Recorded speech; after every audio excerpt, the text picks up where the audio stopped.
You know, Sonic's never really been quite the same since his jump to 2 screens. You want to hear something you've never heard before? Well, check this out. Sonic's adventures on home consoles through the mid to late 2000s were a bit of a mixed bag.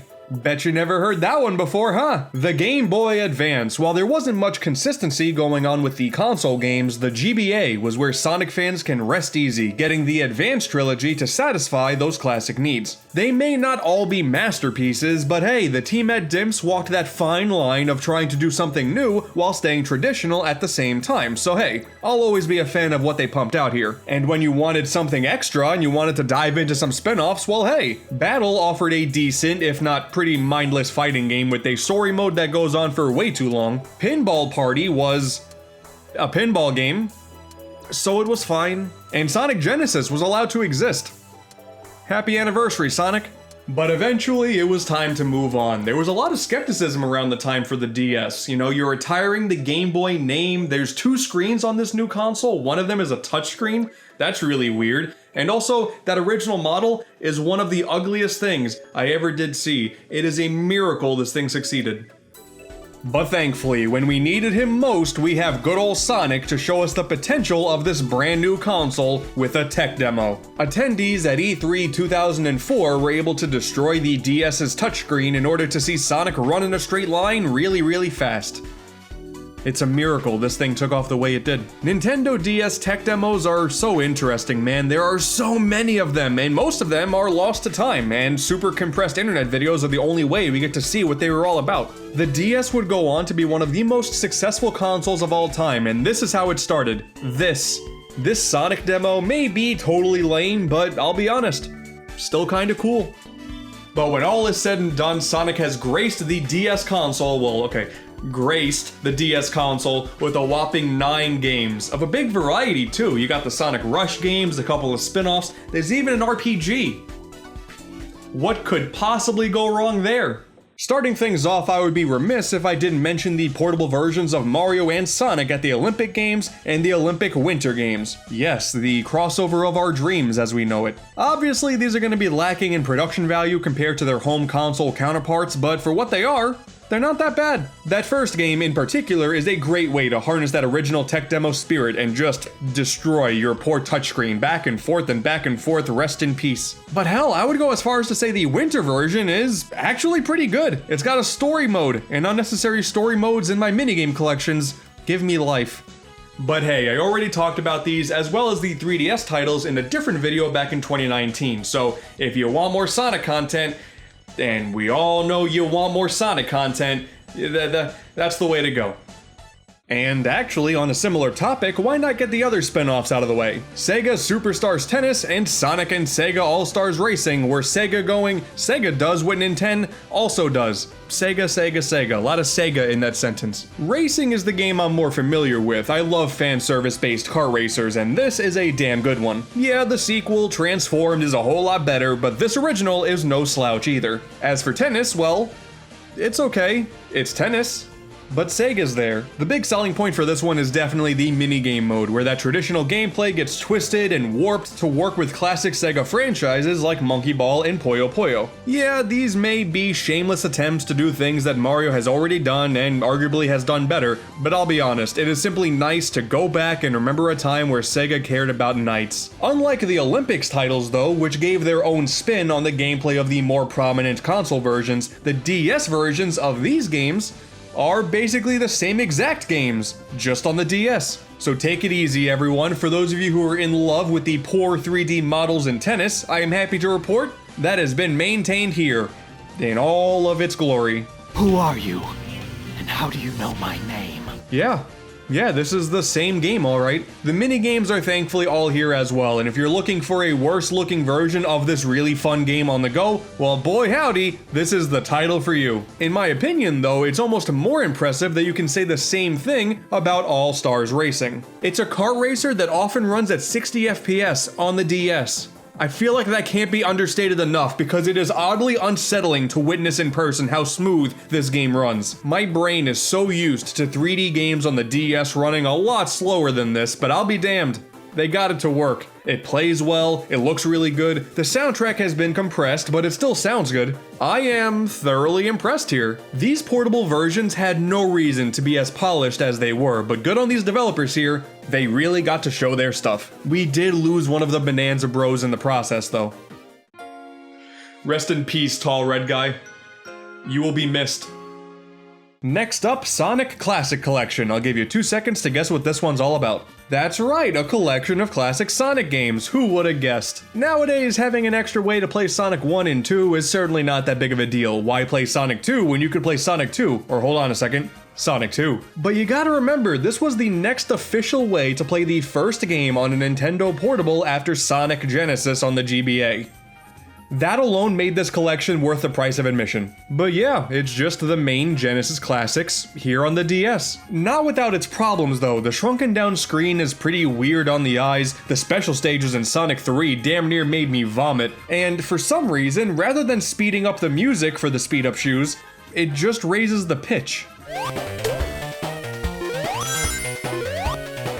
Ew, I hate it. But let's be real, you don't get this collection expecting the best way to play these games. For what it is, Sonic Classic Collection ain't bad. Interestingly enough though, this is one of the last times Sega has acknowledged Sonic 3's existence. Quite frankly, in the year 2020, it seems like Sega wants nothing to do with it. And considering the PS3 and 360 collection was also lacking the locked-on Sonic 3 and Knuckles, I gotta tell ya, it's really weird seeing that and Knuckles and Sonic 2 right here on the DS front and center with some entirely new logos too. So major points to Sonic Classic Collection, one of the final times Sega has acknowledged Sonic 3 and Knuckles. Maybe one of these days we can show this to Sega and just scare the hell out of them. They'll think it's a ghost. But of course, when you think of Sonic on the DS, it's the Sonic Rush trilogy that takes center stage. There was so much going into the first game's favor when it was brand new. At the time, Shadow the Hedgehog was the game console fans had to look forward to, so yeah, seeing the guys who made the advanced game sticking to a side-scroller while taking advantage of the new 2-screen setup, oh boy, I'm in. New character too, Blaze the Cat. At a time where Sonic became friends with basically everything that so much gave a glance towards his direction, Blaze is a big standout, being, in my opinion, one of the best friends the franchise has seen yet. She's a princess from another dimension, and she controls fire, and she can do one hell of a spinning kick. What's not to love here? She even comes with her own alternate universe Eggman. These eggs can multiply. That's terrifying. The structure of Sonic Rush is super familiar too. Just go from zone to zone, 2 acts, and a boss in each. Find special stages throughout the levels to get Chaos Emeralds. We got the good old half pipe once again, but this time it's with touch control, so that's kinda cool. This is all a recipe for success. Rush is the literal name of the game here though. Just build up that meter on the side, push a button, and then boom. Fast. It's really no surprise here. This is the next logical step after the speeds that you can reach in the later advanced games. This makes total sense. And clearly the main teams at Sonic Team took notice because it would be a few years after where the boost mechanic would show up in the home console games as well. And when Sonic Rush is good, it is so exhilarating, man. You can pull off a bunch of tricks too just by mashing the buttons when you're in mid-air off of a ramp. Oh, it's pretty good. The game is also notorious for its 2-screen setup too, and it's pretty cool. All of the action takes place across both screens at all times, and swapping back and forth can be kinda satisfying. Playing something that feels like you can only play it on the DS is pretty cool in my opinion. The thing is though, I believe this is an instance of nostalgia playing a weird game with my brain. The mechanics are certainly a lot of fun, but the level designs...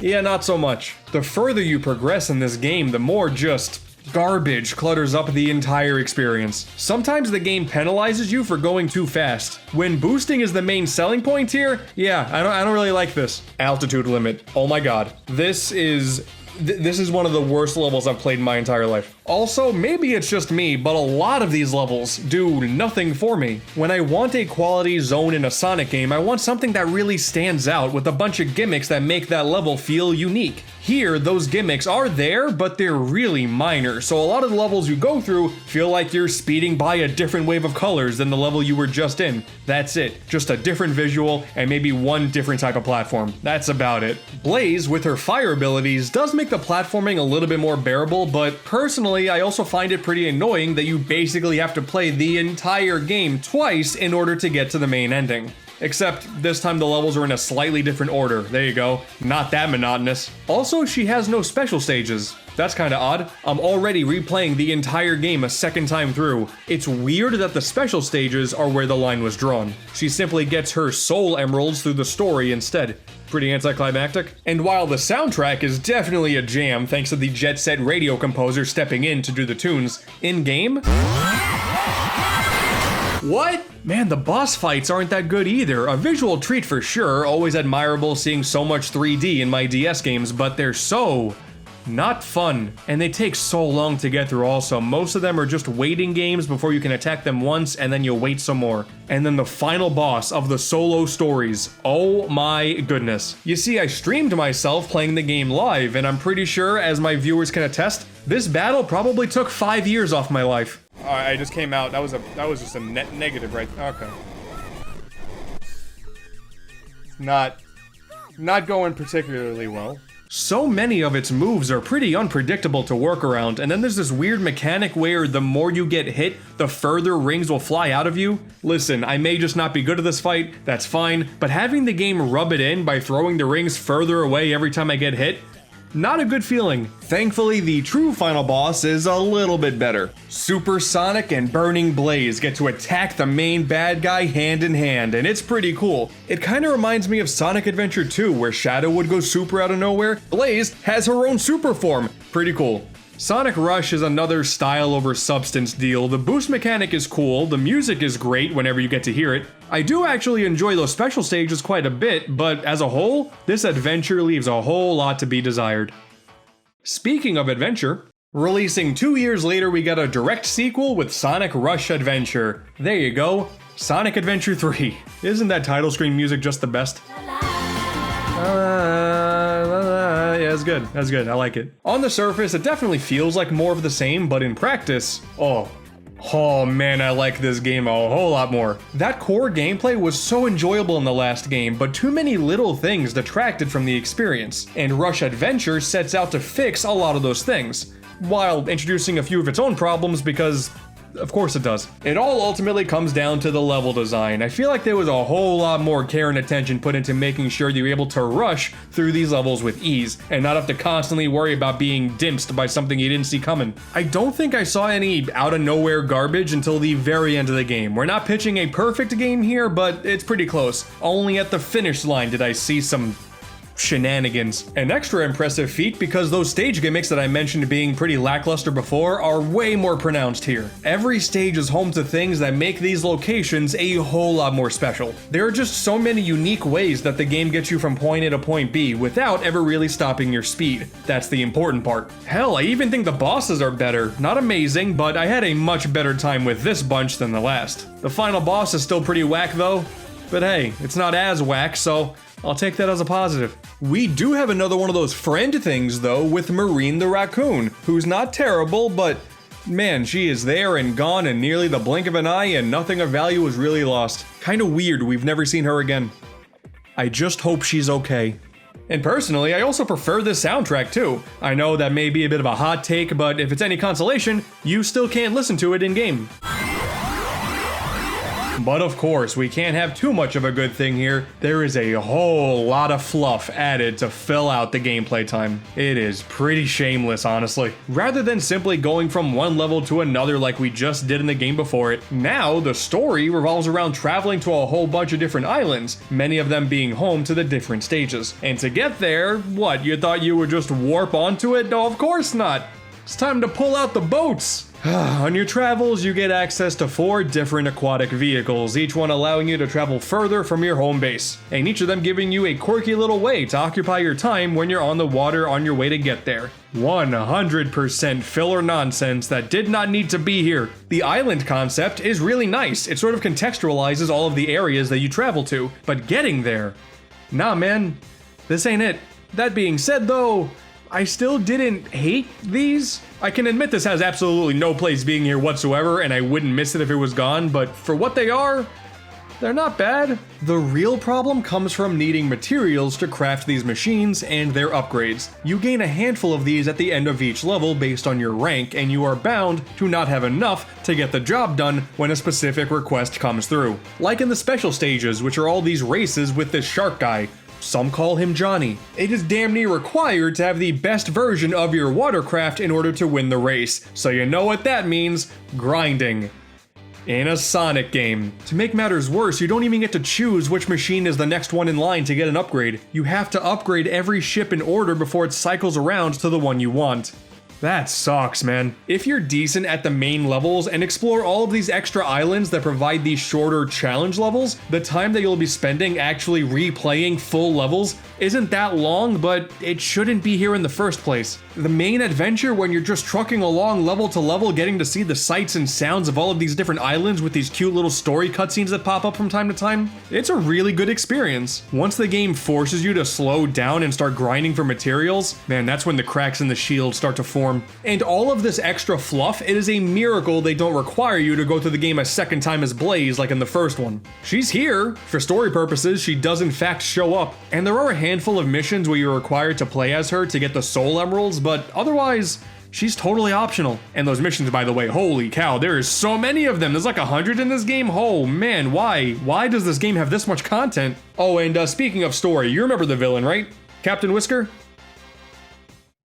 Who even cares about this thing, man? The one boss fight you have with him, with Johnny, is like so mindless and terrible. It is a joke. And it doesn't even matter. Once you get all the emeralds, it turns out the Eggman brothers are the true final threat. We got Dr. Wily right at the finish line. What a muddled up game Sonic Rush Adventure is. I guess it's all just a matter of how much extra stuff you're willing to put up with. Like I said, the core gameplay is a blast, definitely better than the first game in my opinion. But if you don't like any of this boat stuff, which I wouldn't blame you for not liking it, you're not going to be down with this new adventure. Myself, on the other hand, I do really enjoy all of this. This island aesthetic and the extra gameplay reinforcing said aesthetic really pushes the idea of this being a full-blown adventure rather than simply a level pack. I remember this game also released close to Phantom Hourglass as well, two games that revolve around exploring the waters on a boat via drawing out a path on the touchscreen. So yeah, these two games will forever be correlated in my head. What a 1-2 punch this is. And sadly, Rush Adventure would be the final time Blaze the Cat would have a spotlight. Easily the biggest potential for a major Sonic character since Shadow the Hedgehog, only to, after this, be relegated to just another female character in the Sonic universe. To say huge missed potential would be underselling it, but for what it's worth, her time in that spotlight, pretty strong showing all around. We're gonna keep Sonic 06 out of this discussion, thank you very much. But like I said before, this is a trilogy here. Things aren't over just yet. Wrapping up this hat trick, we have Sonic Colors. Yeah, we may be dropping the Rush name, but look at this. This is Rush 3, come on now. There are some minor differences here. The homing attack is a whole lot more prominent. The boost is back, of course, but only to be received by the Wisp capsules like in the console version. And the trick system is gone. Thank goodness, we can actually hear the music in this one. And since this is Sonic Colors, of course this means all of the other Wisps show up as well. I actually really like the Wisps. In Sonic Colors at least, their inclusion makes a whole lot of sense. Them being constantly reused over time because they couldn't come up with any other power-ups, that doesn't make much sense, but here, perfect. Just like in the Wii version, they complement the levels they're in great. All except the drill though. My god, that drill music is just the worst, isn't it?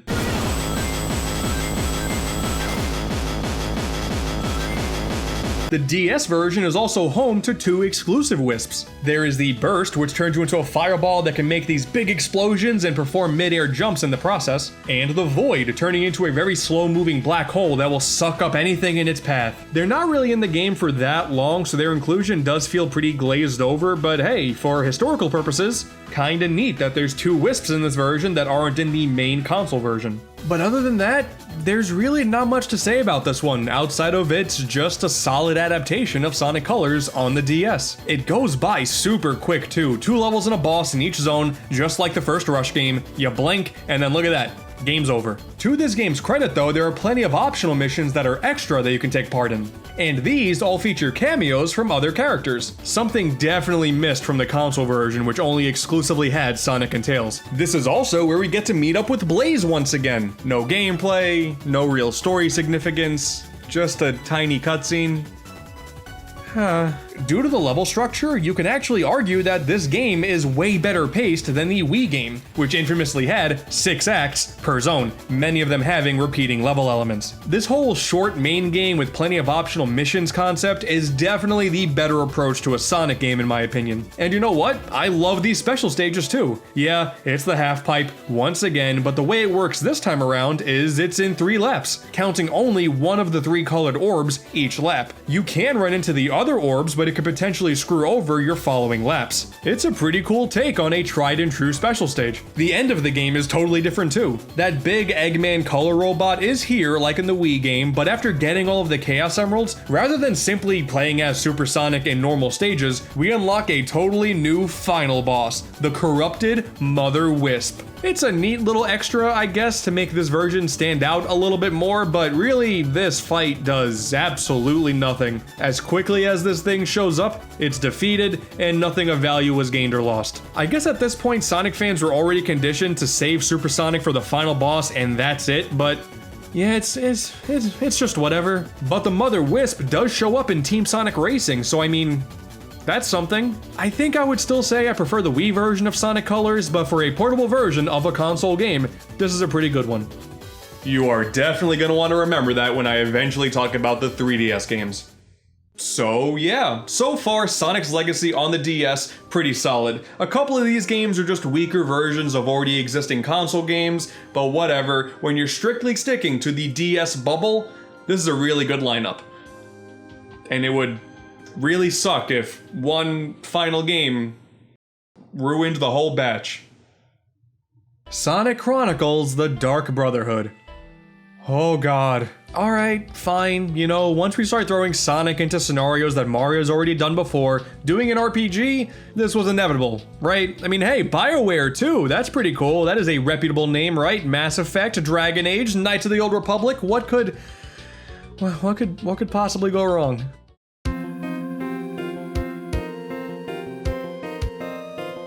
I am really starting to rethink this whole let's play every Sonic game on DS thing. You know, I do gotta give credit to the developers on this one. The story is presented like an early 2000s Newgrounds animation. That's a really clever way to appeal to the hardcore Sonic fan base. I appreciate that. Oh my god. This music is incredible. Well, the entire game is touch controlled, and every action feels delayed beyond belief. This should be good. I mean, it kinda goes without saying here, but wow, does this ever feel like a prototype that somehow made it to retail? 3D models running along flat images, that's fine, but man, said models are not very good on your eyes if you get a good look at them. The ring audio is very loud. The sound crackles when you get an item after a battle. All of the characters' portraits and cutscenes have an outline, except they forgot to give one to Big. Poor guy. For some reason, you get these super strong healing items within the first 30 minutes of the game, really enforcing the idea that this team had absolutely no idea what they were doing. And I'm also pretty sure Sonic rips a fat one halfway through this ramp. Absolutely disgusting. And did I mention that the soundtrack is one of the greatest to grace all of video games? Oh, Mozart would be spin dashing in his grave. Maybe some of this exploration would be more enjoyable if it wasn't required to use the touchscreen, but when you really think about what you're doing, it's pretty mindless. There is no depth whatsoever to any of these locations. You just keep moving towards a point of interest, and you hope that the action that you take is what leads to progression. And the battle system.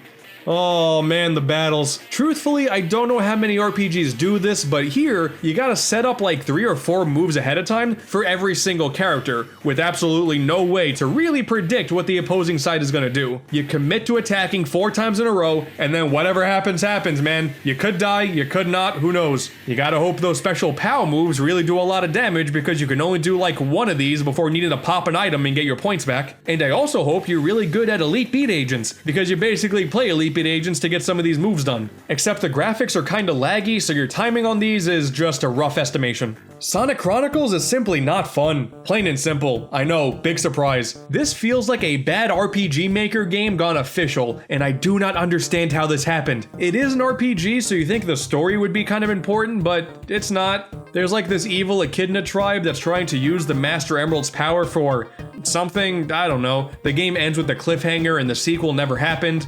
Probably for the best. I mean, the new Echidna character, Shade, is pretty well designed. That's the best compliment I got for this game. Outside of the soundtrack, that still is a jam though. Okay, I take that back. The only good thing about this game is the dialogue, where BioWare's patented multiple choice options shine through, and you can make Sonic an absolute jerk. It's amazing. Even in the tutorial where Tails is trying to help you, choose one of the other tabs. Maybe it'll help Amy feel better. I don't want to make her feel better. Since we just defeated a tough opponent, this might be a good time to save your game. Stop reminding me, I'll save when I'm ready. Knuckles is the finest guardian of the Master Emerald ever. Whatever, Amy. Oh man. Oh, Sonic is as cold as he is blue. Maybe one day we'll get a good Sonic RPG. That day ain't today. And just the wildest part about this whole thing is back when this game was new, it was showered by like these really positive reviews. How? I don't know, maybe it's all relative. You know, back in this time, a lot of people weren't thrilled with Sonic games, so having something different by a different studio, maybe that was the saving grace that is totally lost in this current year. I don't know, maybe I'm just the crazy one. Sorry, that sounded foolish. I couldn't possibly be the crazy one. I just talked about 9 Sonic games back to back in roughly 25 minutes or so. I'm the sane one.